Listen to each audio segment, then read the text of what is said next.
Hi అండి. నమస్తే. నేను మీ కల్పనని. Welcome back to my channel. ఈరోజు ఈ వీడియోలో కాలర్‌ని ఏ విధంగా స్టిచ్ చేసుకోవాలో చూపిస్తాను.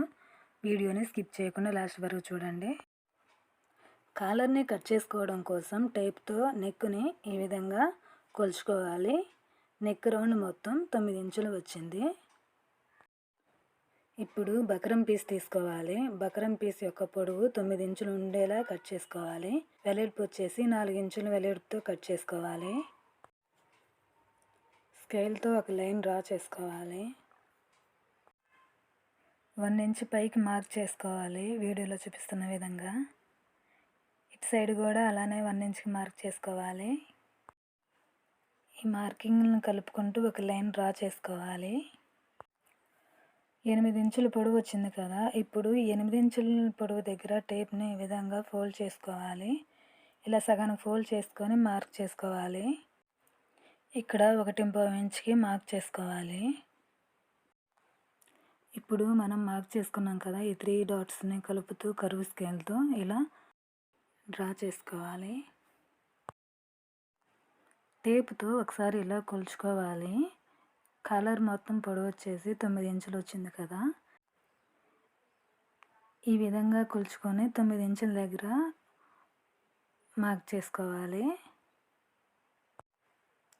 కాలర్ యొక్క వెడల్పు 1 ఇంచ్ ఉండేలా మార్క్ చేసుకోవాలి.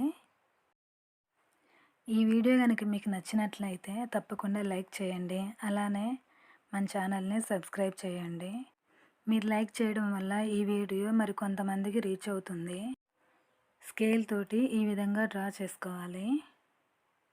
ఈ చివరన ఇలా కరువు తీసుకోవాలి. ఇప్పుడు మార్క్ చేసుకున్నటువంటి మార్కింగ్ మీద కట్ చేసుకోవాలి.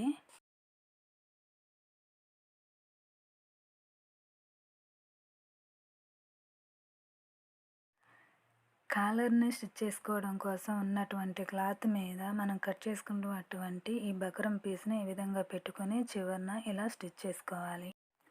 ఈ విధంగా చివరికంటూ స్టిచ్ చేసుకోవాలి. ఇలా స్టిచ్ చేసుకున్న తర్వాత ఒక పావు ఇంచి క్లాత్ ఉంచి వీడియోలో చూపిస్తున్న విధంగా ఎక్స్ట్రా క్లాత్ మొత్తం కట్ చేసుకోవాలి. పావు ఇంచు క్లాత్ ఉంచాం కదా, ఆ పావు ఇంచు క్లాత్ని ఈ విధంగా ఫోల్డ్ చేసుకొని స్టిచ్ చేసుకోవాలి.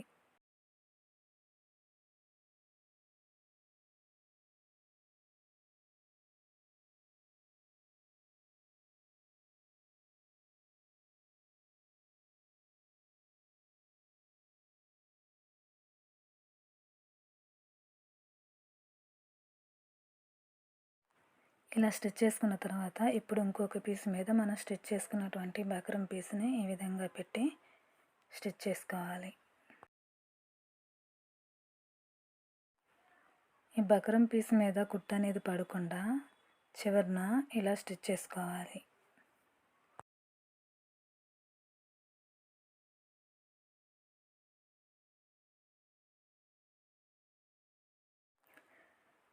ఇప్పుడు ఒక పావు ఇంచు క్లాత్ ఉంచి ఎక్స్ట్రా క్లాత్ని మొత్తం కట్ చేసుకోవాలి. బక్రం పీస్ని ఈ విధంగా తిప్పుకోవాలి. ఒక పావు ఇంచు గ్యాప్ తోటి ఇలా మార్క్ చేసుకోవాలి. ఈ పావు ఇంచు ఖర్చు కోసం అండి. ఇప్పుడు కట్ చేసుకోవాలి. ఈ మార్కింగ్ మీదనే కట్ చేసుకోవాలి. కాలర్ని రెడీ చేసుకున్నాం. ఈ రెడీ చేసుకున్నటువంటి కాలర్ని డ్రెస్కి ఎలా అటాచ్ చేయాలో చూద్దాం. షోల్డర్స్ జాయిన్ చేసినాక డ్రెస్ని ఈ విధంగా పెట్టుకొని ఖర్చు పైవైపుకు ఉండేలా కాలర్ని బ్యాక్ పార్ట్ యొక్క మిడిల్లో పెట్టి స్టిచ్ చేసుకోవాలి. బ్యాక్ పార్ట్ మిడిల్ అలాగే కాలర్ యొక్క మిడిల్ రెండు ఒకే దగ్గర ఉండేలా చూసుకొని కాలర్ని అటాచ్ చేయాలి.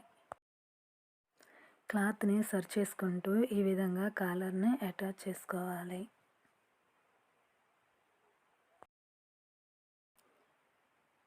ఇటు సైడ్ స్టిచ్చింగ్ చేయడం కంప్లీట్ అయినాక ఇప్పుడు డ్రెస్ని ఈ విధంగా ఇటు సైడ్ తిప్పుకొని షోల్డర్స్ దగ్గర ఖర్చు వెనక వైపుకి ఉండేలా పెట్టుకొని స్టిచ్ చేసుకోవాలి.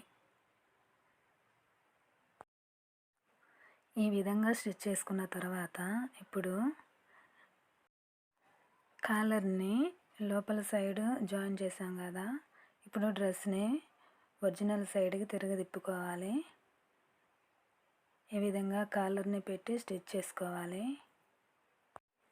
ఈ వీడియో కనుక మీకు నచ్చినట్లయితే తప్పకుండా ఒక లైక్ చేయండి. అలానే మన ఛానల్ని సబ్స్క్రైబ్ చేయండి.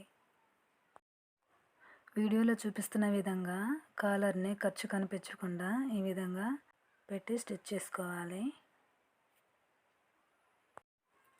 ఫస్ట్ టైం కాలర్ స్టిచ్ చేసే వాళ్ళకి చాలా చిరాగ్గా ఉంటుంది. కాలర్ నీట్‌గా రాదు. వంకర్లు వంకర్లు తిరుగుతూ ఉంటుంది. అలా ఏం లేదండి. ఒకసారి ఇలా ట్రై చేయండి. తప్పకుండా కాలర్ అనేది నీట్‌గా వస్తుంది. చూసారు కదండీ కాలర్‌ని ఎంత ఈజీగా స్టిచ్ చేయొచ్చో. ఒకసారి ఇలా స్టిచ్ చేసి చూడండి.